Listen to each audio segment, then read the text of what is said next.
Berkas perkara lengkap kasus dugaan penistaan agama dengan tersangka Panji Gumilang siap dilimpahkan ke Kejaksaan.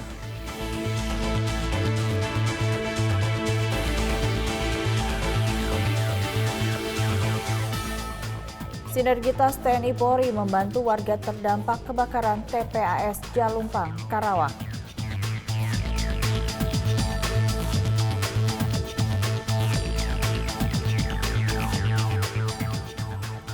Polres Sijunjung gelar simulasi Sispam Kota Pengamanan Pemilu 2024.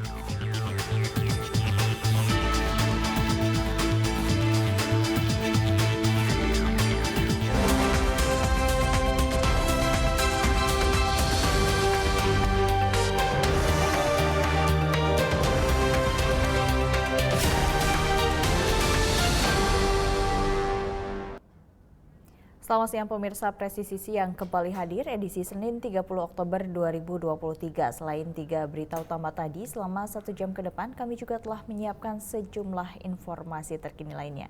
Saya Ratu Dianti, inilah Presisi Siang selengkapnya.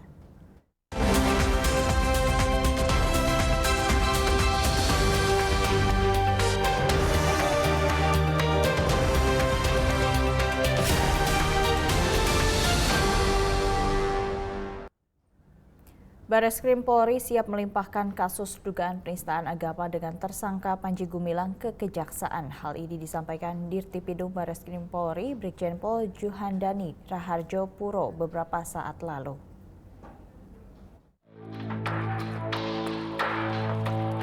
Bertempat di Gedung Awaludin Jamin, Bareskrim Polri, Senin 30 Oktober 2023, Direktorat Tindak Pidana Umum Bareskrim Polri menggelar konferensi pers perkembangan dugaan kasus penistaan agama dengan tersangka Panji Gumilang. Dirtipidum Bareskrim Polri Brigjen Pol Juhandani Raharjo Puro yang memimpin konferensi pers menyampaikan bahwa berkas perkara Panji Gumilang sudah lengkap dan siap dilimpahkan ke Kejaksaan.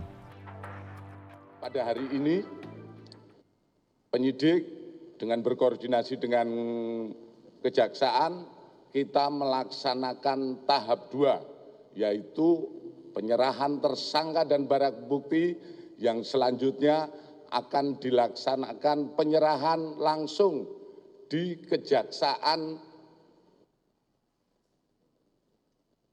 Indramayu. Selanjutnya setelah dilaksanakan penyerahan, persidangan lebih lanjut akan dipertimbangkan ya. Melihat situasi wilayah, kemarin kami sudah berkoordinasi persidangan apakah akan dilaksanakan di Indramayu atau di tempat lain.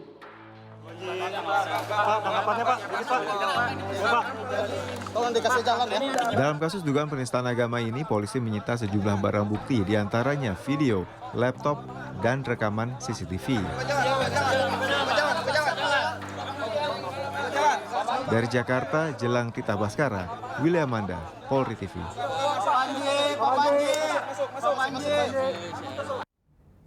Panji Gumilang menjadi tersangka setelah polisi menindaklanjuti laporan masyarakat tentang dugaan penistaan agama yang dilakukan Panji Gumilang, pimpinan Pondok Pesantren Al Zaitun.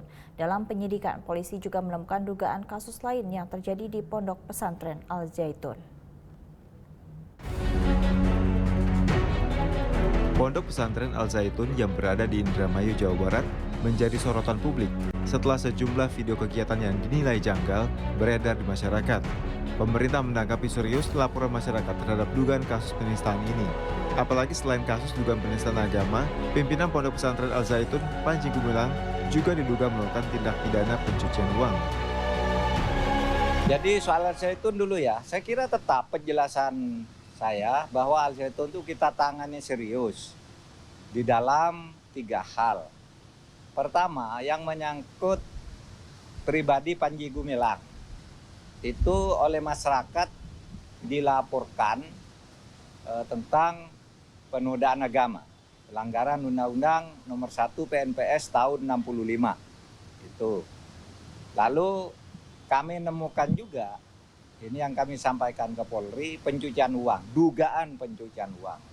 Karena kekayaan Yayasan Al Zaitun itu kan seperti kita katakan, kita memblokir 140 rekening dari 256 rekening pribadi ditambah sisanya sampai 367.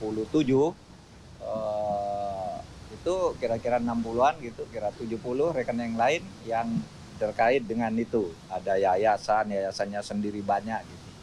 Nah itu diperiksa demi ketertiban. Kemudian itu semua perlu proses karena ini menyangkut hukum, kita tidak boleh buru-buru. Yang penting sudah ada SPDP dan sudah menyebut SPDP itu sudah menyebut nama inisial. Itu saya kira udah jelas masyarakat ini orangnya, bahwa kapan nanti tindakan hukum yang lebih konkret, misalnya pemanggilan, penahanan, pengajuan dan sebagainya, itu memang harus lebih hati-hati. Al Zaitun itu satu lembaga pendidikan yang menurut kami produknya sangat bagus, anaknya pinter-pinter gitu ya, sehingga kita akan selamatkan itu. Cuma bagaimana menyelamatkan itu nunggu posisi hukum dulu terhadap Panji Gumilang. Atas perbuatannya Panji Gumilang dijerat dengan pasal berlapis, diantaranya pasal 15 Undang-Undang Nomor 1 Tahun 1946 atau pasal 156A ayat 1 KUHP atau pasal 45A ayat 2 Jungto pasal 28 ayat 2 Undang-Undang Nomor 19 Tahun 2016 tentang perubahan atas Undang-Undang Nomor 11 Tahun 2008 tentang informasi dan transaksi elektronik dengan ancaman hukuman 10 tahun penjara. Tim Liputan, Polri TV. Beralih ke informasi lainnya, pemirsa, seorang ayah di Kota Palopo, Sulawesi Selatan tega mencabuli anak kandungnya berulang kali selama bertahun-tahun. Mirisnya, pelaku mengancam akan membunuh korban jika melawan. Berakhir sudah pelarian HA. Pria berusia 40 tahun tersebut hanya bisa pasrah saat dibekuk tim Resmo Polres Palopo dan Resmo Polres Pasar. Karena tega mencabuli anak gadisnya. Tidak hanya sekali, pelaku mengaku mencabuli korban berulang kali. Sejak korban masih di bangku sekolah menengah pertama hingga kini duduk di bangku sekolah menengah atas. Perbuatan bejatnya ini terbongkar ketika korban depresi dan menceritakan perbuatan sang ayah ke ibunya. Korban yang awalnya diancam hendak dibunuh jika melawan, memberitahukan kejadian tersebut, buka suara sehingga melaporkan kepada polisi. Kasat Reskrim Polres Palopo, Ibtu Alvin Aju Kurniawan mengatakan bahwa dari hasil pemeriksaan, pelaku mengaku melakukan aksi bejat karena termakan hawa nafsu akibat tidak pernah mendapatkan jatah dari sang istri. Pelaku kini sudah mendekam di sel tahanan Mapolres Palopo dan terancam hukuman 15 tahun penjara. Jadi kronologi penangkapan ketika laporan polisi masuk, diketahui bahwa pelaku sudah melarikan diri ke luar Pulau Sulawesi. Kemudian setelah dilakukan pencarian ternyata teridentifikasi pelaku kabur ke arah Kalimantan Timur. Jadi setelah kira-kira sebulan kami ikuti jejaknya, teridentifikasi di Kabupaten Pasir. Kemudian kami melakukan koordinasi dengan Polres Pasir dan akhirnya dengan bantuan dari Polres Pasir pelaku dapat kami amankan. Pengakuan pelaku, motif yang dilakukan oleh pelaku sehingga terjadi hal tersebut yaitu karena pelaku ketika meminta istilahnya jatah ke istrinya jarang dilayani, akhirnya terbersihlah niat dan kelakuan pelaku tersebut. Untuk ancaman pasal yang kita sangkakan yaitu pasal 81 ayat 1, 3, junto pasal 76D Undang-Undang Nomor 17 tahun 2016